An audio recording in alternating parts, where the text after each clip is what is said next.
السلام عليكم ورحمة الله وبركاته. أعزائي طلبة وطالبات الصف الثاني الإعدادي، النهاردة إن شاء الله هنشرح الدرس الأول في الجبر، وهو الجذر التكعيبي للعدد النسبي. تمام كده، الجذر التكعيبي للعدد النسبي. عشان نفهم يعني ايه الجذر التكعيبي لازم نعرف ان الجذر هو حاجة بتبقى مضروبة ببعضها كذا مرة. لو جذر تربيعي يبقى الحاجة دي مضروبة في نفسها مرتين.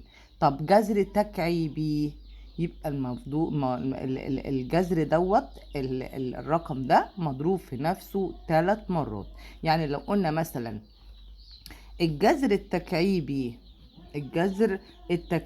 ل64 مثلا، ده هو عبارة عن عن حاجة مضروبة في نفسها 3 مرات. اعطاني الجذر التكعيبي دهوت. الجذر التكعيبي دهوت اللي هو كام بقى؟ 4. يبقى لما اضرب 4 في نفسها 3 مرات هتديني مين؟ هتديني ال 64. تمام كده. طيب عشان نجيب الجذر التكعيبي لعدد نسبي مكعب كامل. يعني ايه مكعب كامل؟ يعني جذر تكعيبي لعدد نسبي المفروض هو مضروب في نفسه 3 مرات.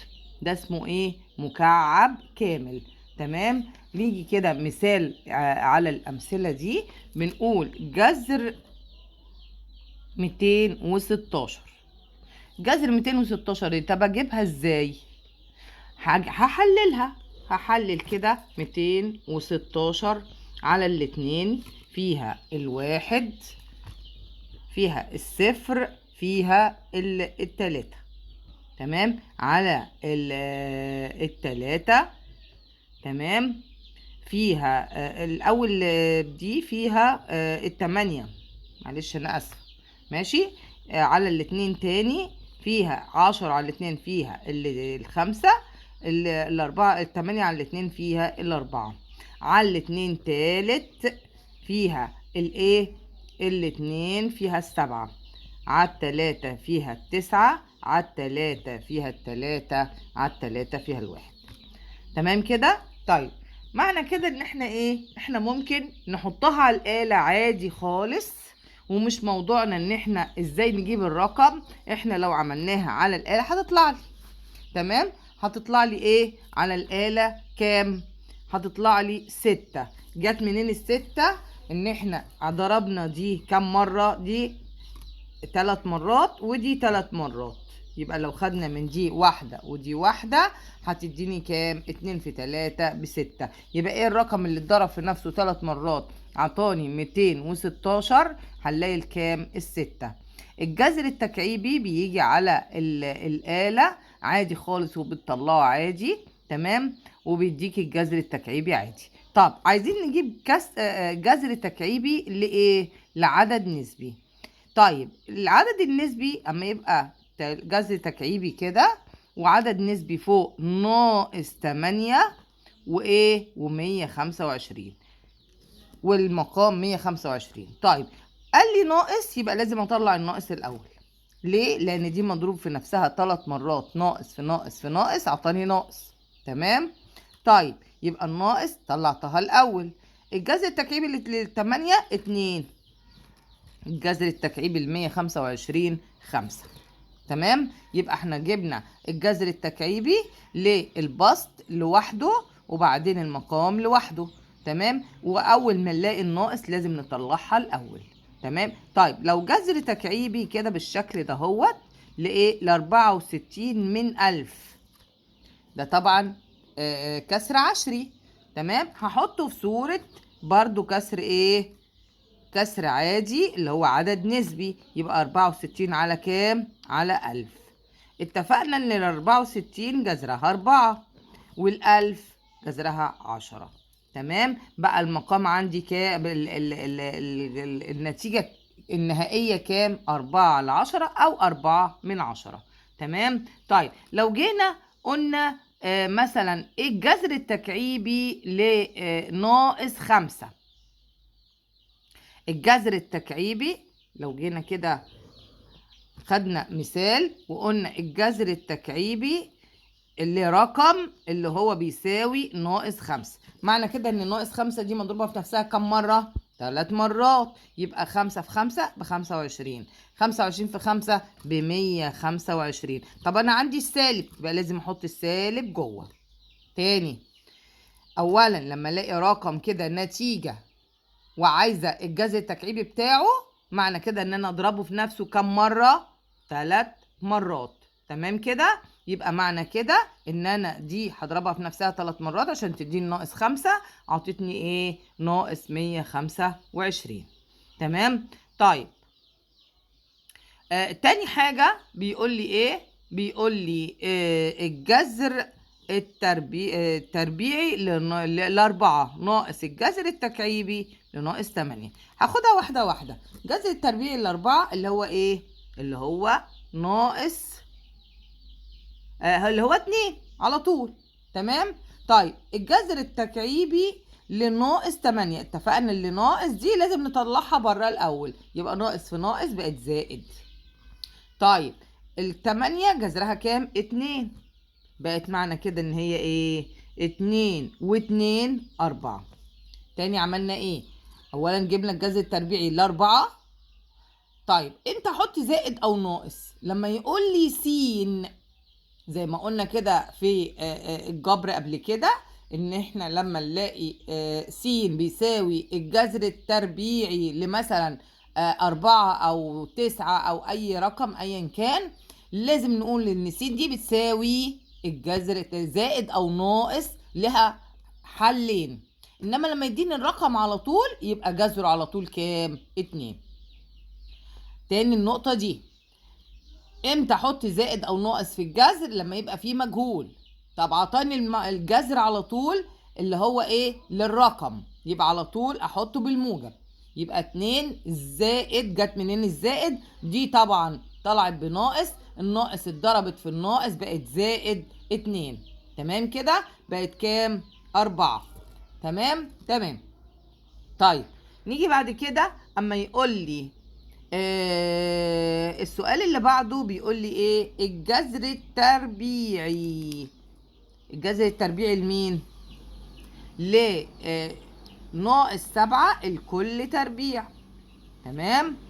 ناقص الجذر التكعيبي ل-7 الكل أس 3. طيب يبقى هنا دلوقتي اما اقول ناقص الجذر التربيعي وفي تحت الجذر في رقم او في كعبله كده، لازم اخش تحت الجذر الاول واحل الكعبله دي. ازاي؟ اما يقول لي ناقص اترفع لاس موجب او زوجي، يبقى معنى كده اللي الناقص دي راحت. يبقى تاني، لما القوس يبقى مرفوع لأس الزوجي، يعني ايه زوجي؟ 2 4 6 8 الى ما لا نهايه. معنى كده ان الايه؟ الناقص دي ايه؟ راحت، بقت كام؟ موجب. بقت ايه؟ موجب. طيب ال7 مرفوعه لأس تربيعي، يبقى دي 49. تمام. ناقص برضو هنخش جوه الايه؟ الجذر الاول. الناقص مرفوعه لأس فردي، يبقى هتطلع ناقص. 7 في 7 ب49. 49 في 7 بقت كام؟ 7 في 7 ب49. 49 في 7 بقت ايه؟ 49 في 7، 7 في 9 ب63. طبعا معانا الستة. 4 في 7 ب28 و6 34، يبقى 343. تمام كده؟ طيب من غير ما اعمل الحركه دي، انا بس عملتها لكم عشان اوريكم ان في كعبله شويه. لا انا مش هعمل كده، انا هسيبها زي ما هي. ماشي؟ هسيبها زي ما هي. ليه هسيبها زي ما هي؟ عشان دي جذر تكعيبي وهتطلع بواحده. يعني ايه هتطلع بواحده؟ يعني دي مضروبه في نفسها 3 مرات فهتطلع بواحده. يبقى انا الخطوه دي كده بلاش افكها خالص، واجي تاني واقول ايه؟ دي طلعت، دي جذر تربيعي يعني هنطلع بيها بواحده. الاول فكيتها فهتطلع ايه؟ بواحده. واحده ازاي؟ اللي هي 7. تمام. ناقص دي طلع بناقص 7، يبقى ناقص في ناقص بقت بموجب 7 بتساوي كام؟ 14. تاني الجزء دوت احنا عندنا هنا جذر تربيعي لناقص 7 لكل تربيع. تمام؟ طيب ناقص 7 الكل تربيع مرفوع لأس تربيع، يبقى معنى كده الناقص دي راحت، يبقى 7 أس 2. 7 أس 2. طيب 7 أس 2 هتطلع بكام؟ ب7. التانية 3 حاجات مضروبين في بعض الجذر التكعيبي بتاعهم، يبقى هطلع حاجة منهم. طلعت ايه؟ ناقص 7. مش هقول 7 بقى، هقول ناقص 7. الناقص هيتضرب في الناقص بقت زائد، يبقى 7 زائد 7 عطاني 14. تمام؟ تمام. طيب السؤال اللي بعده بيقول لي ايه؟ بيقول لي الجذر التكعيبي لس بيساوي 4. تمام؟ طيب عشان اعمل الموضوع ده هقول الجذر التكعيبي، هحل بقى الجذر اللي هو الأربعة دي ايه؟ الجذر التكعيبي لسين جذر 4 يعني 2، يعني كام؟ يعني 2. وقلنا تاني لما يبقى جذر الرقم بحط الموجب بس، ما بحطش موجب وسالب. تمام؟ طيب عشان اجيب س بس بكعب كله. يعني ايه بكعب كله؟ يعني بكعب الجانب الايمن والجانب الايسر عشان اطلع س من ايه؟ من تحت الجذر. جذر تربيعي بربعه عشان اطلع س من تحت الجذر. طب ده جذر تكعيبي يبقى بعمل ايه؟ بكعبه. يعني ايه كعبه؟ يعني اخليه اس 3. وبرده الجنب التاني زي ما عملت في الجنب الايمن لازم اعمل في الجنب الايسر، يبقى ده اس كام؟ اس 3. يبقى هنا دي هتطلع من تحت الجذر بتساوي 2 أس 3 بكام؟ ب8. يبقى س طلعت لي بكام؟ ب8. تمام؟ تاني اللي عملناه، أولا الجذر التكعيبي وفي رقم بطلع قيمة الرقم دي، مش محتاجة بقى إن أنا إيه أعمل فيها إيه مشاكل وأعمل رقم قدامي جذر الأربعة 2 وخلاص وانتهيت. طيب أنا عايزة أطلع دي من تحت الجذر، لو هي تكعيب بكعبها، لو هي جذر تكعيبي بكعبها عشان اطلعها من تحت الجذر. طب هي تربيع يبقى بربعها عشان اطلعها من تحت الجذر. لا هي عندي تكعيب يبقى اقول دي اس 3 ودي تكعيب يعني اس 3 ودي برضو اس 3. هطلع دي من تحت الجذر بقت س، ودي هكعبها او هخليها اس 3 يبقى دي كام؟ 8. تمام؟ تمام. طيب اما يقول لي الجذر التربيعي لس أس 4 ماشي بيساوي الجذر التكعيبي لإيه؟ طب واحدة واحدة. الجذر التربيعي لس أس 4 اللي هو إيه؟ س أس 2. ما أنا بقسم الأس على طول عشان تجيب الجذر الأس اقسم حطه على 2، الجذر التربيعي حطه على 2. تمام؟ طيب بيساوي س تكعيب دي اللي هي الجذر التربيعي س أس 4 اللي هي س أس 2. طب س أس 2 دي الجذر التكعيبي الكام؟ كام في كام في كام عشان تديني س أس 2؟ يبقى جذر التكعيبي لإيه؟ 2 و2 و2 يبقى دي كده كام؟ ما هو عند الضرب تجمع الأسس، يبقى هنا 2 و2 و2 6. ما نقولش 2 في 2 في 2 في 2، لا الأسس عند الضرب تجمع الأسس مش بتضرب الأسس. يعني ايه الكلام ده هوت؟ يعني لما اقول س أس 2 في س أس 2 في س أس 2 مش دي أصلها كده عشان تطلع لي س أس 2؟ طب اجمع الأسس هنا عند الضرب بنعمل ايه في الأسس؟ بنجمع الأسس بتساوي الجذر التكعيبي لس أس 6. مفهوم الكلام دوت؟ مفهوم ان شاء الله. تمام؟ طيب اما نيجي نقول الجذر، مسألة كده، الجذر التربيعي ل 64 ناقص الجذر التكعيبي ل 64 بيساوي ايه؟ عايزاكم اما تشوفوا المسألة ما تضربوش لخمة وتحسوا ان انتوا الدنيا اسودت قدامكم ومش شايفين حاجة. لا، خد واحدة واحدة. واحدة واحدة كده هتلاقي نفسك حليت الحاجة بكل سهولة.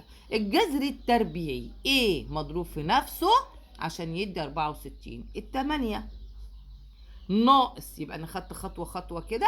اول جزء اللي هو الجذر التربيعي، يعني حاجة مضروبة في نفسها، اللي هي 8 في 8 ب 64. طيب ناقص، قابلنا الناقص حطيناه. الجذر التكعيبي يعني ايه مضروب في نفسه 3 مرات عشان يدينا 64 الا 4. يبقى الجذر التكعيبي ل 64 4، الجذر التربيعي ل 64 8. تمام، 8 ناقص 4 بتساوي 4. يبقى بكل سهولة حلتها ومفيش أي مشكلة فيها. تمام، ما اضربش لخمة أول ما أشوف المسألة وأحس إن أنا مش عارف أولي من آخري، لأ، واحدة واحدة كده هتلاقي المسألة بتتحل زي ما تكون بتفك عقدة، حتة حتة كده هتلاقي نفسك حليت. طيب السؤال اللي بعده بيقول لي ايه؟ الجذر التكعيبي ل 27 ماشي برضو بيساوي الجذر التربيعي لايه؟ سيبك من الحتة دي، حللي دي كده وانزل بيها. الجذر التكعيبي ل 27 ايه مضروب في نفسه 3 مرات يديني 27؟ التلاتة. تمام. طيب التلاتة دي جذر تربيعي لمين؟ جذر التربيعي ل9. يبقى واحدة واحدة مشينا خطوة خطوة. الجذر التكعيبي ل 27 قال لي مين؟ التلاتة. طيب التلاتة دي عشان تطلع 3 جذرها التربيعي ايه؟ الجذر التربيعي اللي يديني 3 كام؟ اضرب التلاتة في نفسها مرتين يبقى دي ايه؟ 9. ماشي؟ تمام. طيب لما نيجي بقى نحل معادلات في نون، طريقة حل المعادلات في نون. ايه نون دي؟ نون دي الأعداد النسبية. طيب لو قلنا 44 س أس 3 ناقص 1 بتساوي ناقص 136. طب ناخد واحدة واحدة. احنا قلنا واتفقنا في حل المعادلات ان احنا بنخلي المجهول في جنب والارقام كلها بجمعها في الجنب التاني. يبقى هاخد كده 40 واحدة واحدة س أس 3. انا عايزاكم في حل الجبر والهندسة تحسوا ان انتوا كده ماشيين خطوة خطوة، ما تكعبلوش نفسكم. هو اللي بيكعبل الطلبة في الرياضة ايه؟ ان هم مش عارفين اولهم من اخرهم. انما انت لو مشيت خطوة خطوة والحل كده انت عارف الخطوة دي بتجيب اللي بعدها ايه واللي بعدها ايه واللي بعدها ايه، هتلاقي نفسك وصلت من غير اي مجهود. طيب 40 س تكعيب، يبقى معنى كده هجيب الارقام الناحية التانية كلها، يبقى ناقص 136 زي ما هي واقفة اهي. هطلع لها الناقص 1 بموجب 1 يبقى بتساوي 40 س تكعيب ناقص 136 وموجب 1 يعني ناقص 135. تمام كده. 135 اما اجي اقسم على 40، يعني هنا دلوقتي عايزين س تكعيب، معنى كده هقسم هنا على 40 وهنا على 40. يبقى س تكعيب هتديني كام؟ هتديني كام؟ هتديني لو قسمنا على 5 يبقى فيها 27 فوق و8 تحت، يبقى 135 على 8. انت ممكن تحط الرقم ده كله كده على الآلة هيديك كام؟ ناقص 27 على 8. يبقى س تكعيب بناقص 27 على 8. طب انا عايزه س اما يبقى تكعيب اخد الجذر التكعيبي للطرفين. ماشي؟ يبقى خدنا الجذر التكعيبي للطرفين. تمام، يبقى معنى كده ان ايه؟ الجذر التكعيبي لناقص 27 على 8 بيساوي واحدة واحدة ناقص 27 تديني ناقص، اول ما نلاقي الناقص لازم تتحط ناقص 3 والتمانية 2. تمام، يبقى النتيجة النهائية هتديني كام على كام؟ ناقص 3 على 2. تمام. طيب السؤال اللي بعده بيقول لي ايه؟ بيقول لي صاد ناقص 2 الكل تكعيب بيساوي ناقص 300 او 334 او 43. 300 ايه؟ 43. طيب هناخد بقى هنا كده ايه، طالما ده تكعيبي انا عايزه حاجه سهله كده قدامي عشان اجيب قيمتها على طول، انما ده مش هينفع احله. يبقى هقول كده هنا ايه، باخذ الجذر التكعيبي للطرفين. خدنا الجذر التكعيبي لايه، للطرفين. يبقى دي لما اخد الجذر التكعيبي لها هتبقى صاد، هتاخد واحده بس، هتطلع بايه، بواحده بس. يبقى صاد ناقص 2 بتساوي الجذر التكعيبي ده لسالب، يبقى كام، ناقص 7. ناقص 7 في ناقص 7 في ناقص 7 يديني ايه، يديني ناقص 343. تمام. يبقى خدت الجذر التكعيبي للطرفين، اعملها لك كده الخطوه دي عشان برضو تبقى واخد بالك. يبقى هنا صاد ناقص 2 تمام بتساوي 343، برضو الجذر التكعيبي بتاعها. دي الجذر التكعيبي ودي الجذر التكعيبي. معنى كده الجذر التكعيبي يعني باخد واحده منهم كده، القوس كله هطلعه صاد ناقص 2 بتساوي، لقينا ناقص تحت الجذر بطلع الناقص يبقى ناقص 7. تمام. طيب عشان دي بقت معادلة عادية، يبقى صاد هخليها في جنب والم الارقام كلها في الجنب التاني. يبقى اي حل معادلة، يعني ايه حل المعادلة، يعني نجيب قيمة المجهول. ايه قيمة المجهول؟ اللي هو صاد او س او اي حاجة في المعادلة مجهولة، ده الرمز ده اسمه مجهول. تمام. حلينا الصاد ناقص 2 وعملناها ناقص 7 بتساوي ناقص 7، جبنا الصاد لوحدها بتساوي ناقص 7، وهجيب الرقم التاني الناحية التانية بعكس الإشارة بقت 2، يبقى دي كده بتساوي ناقص 5. عطتني كام في النهاية؟ ناقص 5. طيب أما أجي أقول،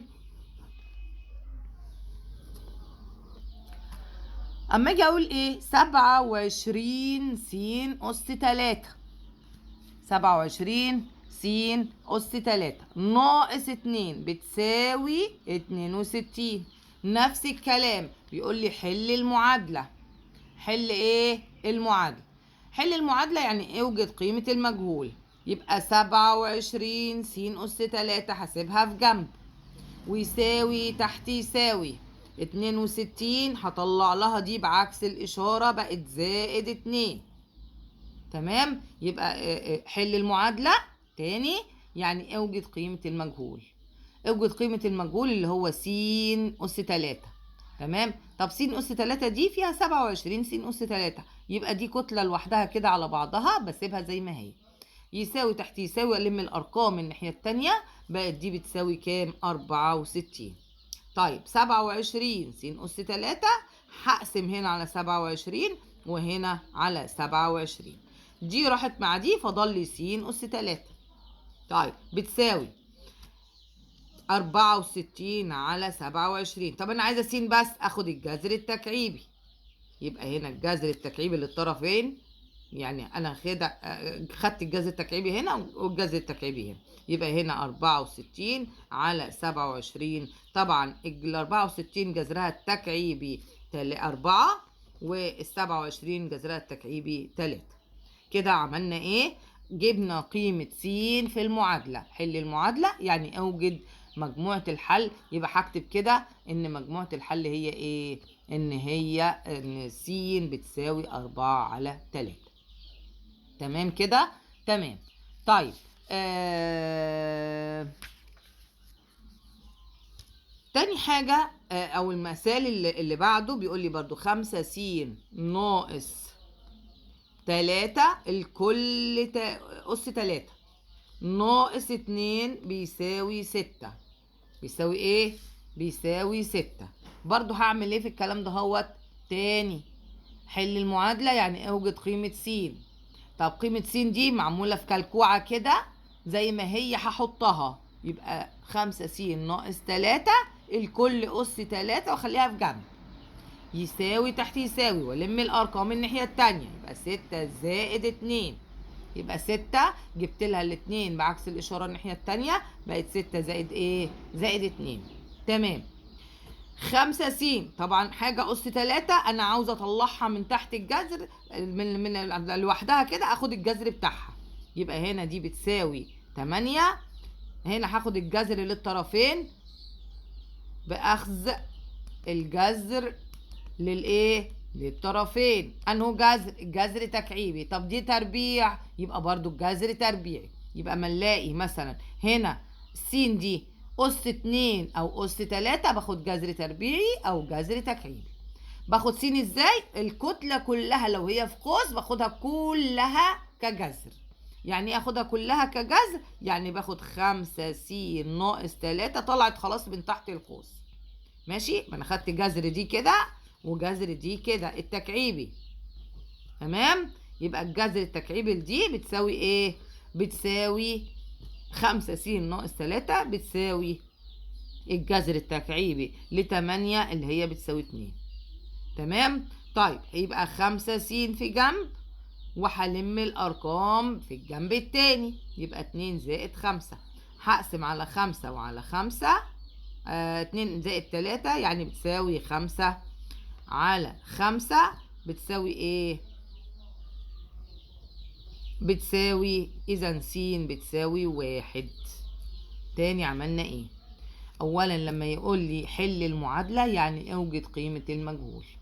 اتفقنا ان كلمة حل المعادلة يعني اوجد قيمة الايه؟ المجهول. طب جبنا قيمة المجهول ازاي؟ بنشوف المجهول ده وضعه ايه. المجهول ده اللي هو 5 س او السين موجودة في قوس، اخد القوس كله مع بعضه كده كتلة واحدة واحطه مع نفسه واجيب الارقام كلها الناحية التانية. يبقى عملنا ايه؟ خدنا القوس كله الكل اس 3 وايه؟ وسويته بالارقام الناحية التانية كلها مع بعض. تمام؟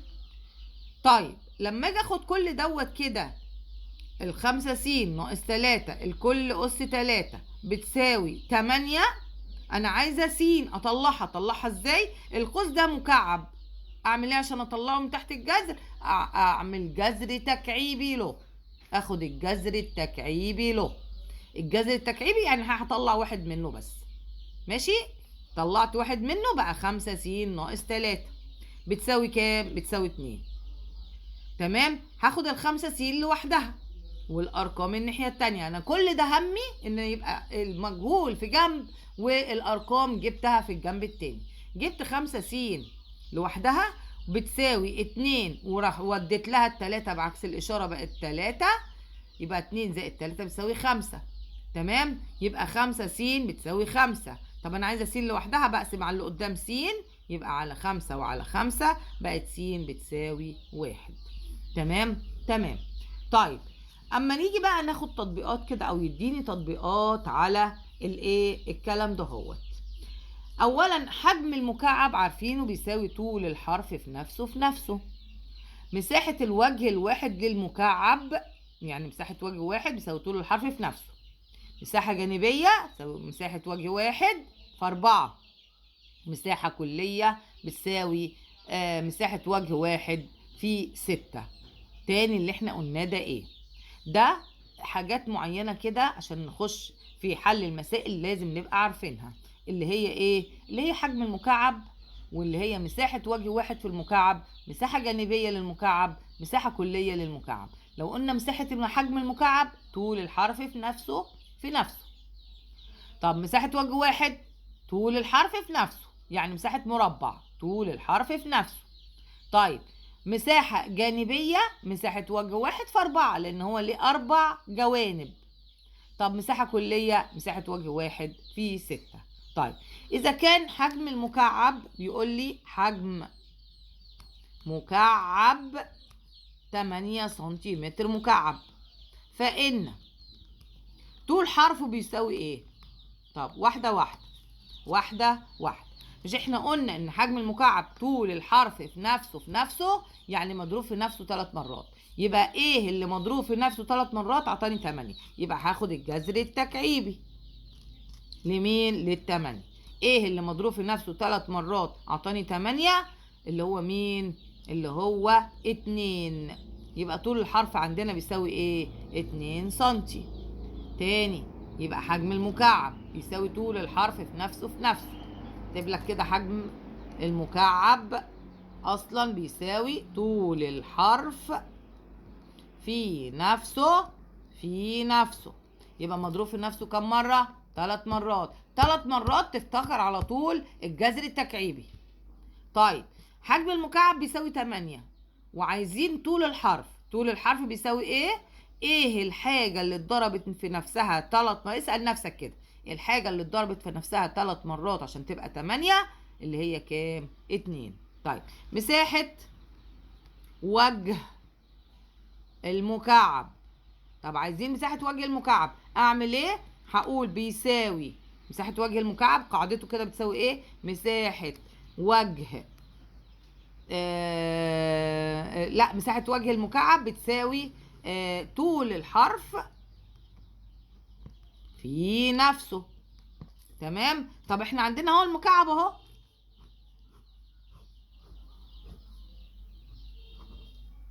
تمام كده. طيب عايزين مساحة وجه واحد، ده الوجه واحد يعتبر ايه؟ مربع. طب ايه مساحة المربع؟ طول الحرف في نفسه. يبقى هاخد طول الحرف ده اللي هو كان كام عندي؟ 2 سم، اضربه في نفسه يبقى بيساوي كام؟ 2 في 2 ب4. تمام. طب انا عايزه مساحه جانبيه. مساحه جانبيه للمكعب اللي هي مساحه وجه واحد في كام؟ في 4. ليه؟ لان هو كده كام كام وجه؟ كام جنب؟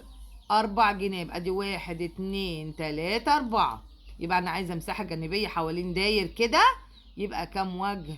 4 وجوه. هاخد مساحه الوجه الواحد اللي طلعناه اللي هو بيساوي 4 واضربها في كام؟ في 4 تديني 16. وما انساش سنتيمتر مربع لان ده مساحه. ماشي، دي سنتيمتر مربع ودي سنتيمتر مربع، كل المساحات بالسنتيمتر المربع. طب طول الحرف بسنتيمتر بس. تمام. طيب عايزه مساحه كليه بتساوي ايه؟ مساحه كليه يعني كل الايه؟ الاوجه بتاعته اللي هي كام وجه؟ 1 2 3 4 والسقف والقاعدة 2 يبقوا 6. يبقى مساحة وجه واحد اللي هو مساحة وجه واحد في كام؟ في 6. يبقى أنا هضرب مساحة الوجه الواحد اللي هي 4 واضربها في 6 هتديني كام؟ 4 في 6 ب24 سنتيمتر مربع. تمام كده؟ طيب في ايه تاني ممكن نقولوه؟ اما يقول لي اوجد طول الحرف الداخلي لإناء على شكل مكعب سعته 27 لتر. طب اللتر ده ما ينفعش نجيب منه الايه؟ طول الحرف، لان اللتر ده دي سعة بحجم، يعني العبوة نفسها قد ايه. تمام. احنا عايزين طول، يبقى لازم نحول اللتر لايه؟ لسنتي. تمام. يبقى احنا هنا اول حاجة عشان نجيب طول حرف داخلي بيقول لي ايه؟ بيقول لي اوجد طول الحرف الداخلي لايه؟ لإناء على شكل مكعب السعة سعته بايه؟ ب27 لتر. سعة المكعب. ماشي، سعة الايه؟ الإناء المكعب بايه؟ ب27 لتر. عشان نجيب طول لازم نحول لايه؟ لسنتيمتر. يبقى السعة بايه؟ بالسنتي. هتبقى ساعتها اسمها ايه؟ حجم المكعب. يبقى بدل ما اسمها سعة اسمها ايه؟ حجم المكعب. ماشي، بتساوي 27 في 1000 عشان نحولها للسنتي ب27,000 سنتيمتر مكعب. تمام. طيب عايزين بقى طول الحرف، يبقى طول الحرف بيساوي 27,000. بيساوي ايه؟ الجذر التكعيبي ايه اللي اتضرب في نفسه 3 مرات عشان يديني 27,000. يبقى على طول ناخد الايه؟ الجذر التكعيبي. يبقى عشان نجيب طول الحرف ناخد الجذر التكعيبي للحجم. عشان نجيب طول حرف المكعب ناخد الجذر التكعيبي للحجم. تاني، طول الحرف للمكعب بيساوي ايه؟ الجذر التكعيبي للحجم بالسنتيمتر المكعب. تمام. طيب ال3 اصفار هنطلع منها 0، ال27 جذرها التكعيبي 3. هتحط حضرتك الجذر التكعيبي ل27000 على الآلة، هيديك كام؟ 30 سنتيمتر. ماشي. وبعدين قلنا الطول هيبقى بالايه؟ بالسنتيمتر.